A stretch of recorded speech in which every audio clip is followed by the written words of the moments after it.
We have unfortunately come to our last question. I think we've got through nearly 20 of the 60 of you, so that's pretty good going.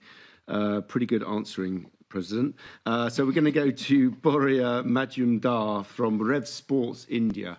If you could please ask your question. Thank you. If you can hear me? Yeah, we can hear you. Okay. Thank you very much for the opportunity. And Madam President, like everyone before, congratulations on taking over and wish you the very best. Two parts. One, you've already alluded a lot about the pause and reflect and future host countries.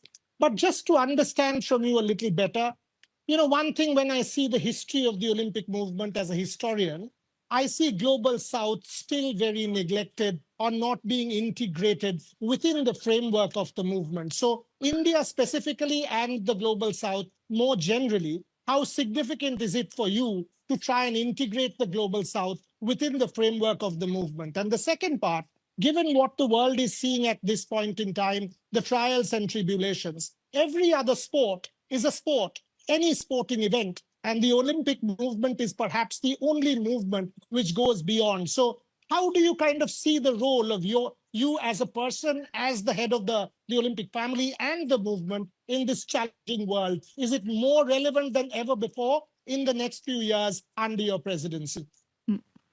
Thank you for both of the questions.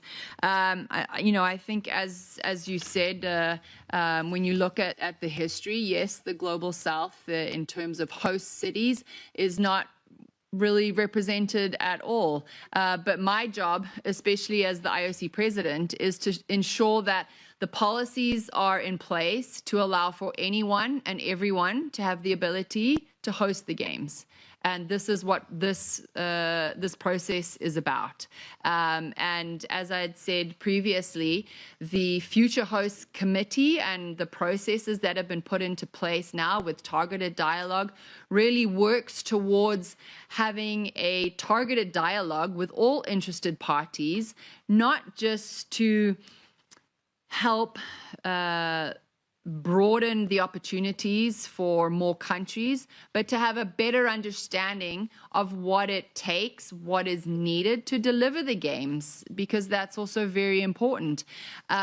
So again, this is a part of the process. It will continue to be a part of the process to ensure, and I believe even from President Bach, when we took the reforms, part of the revised way in which we do things is to ensure that we open up for new opportunities across the globe.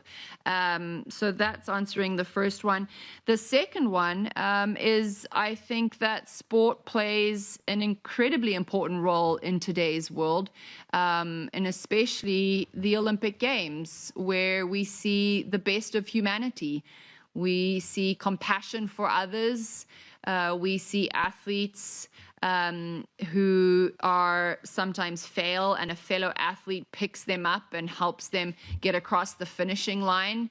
You see grit, you see determination, you see teamwork, all things and all messages that are not just relevant, but have to be passed to the younger generation today to remind them and to show them that it's not all doom and gloom, and that we are actually, if we can celebrate in the diversity that we are and that we have, we can really work towards creating something great.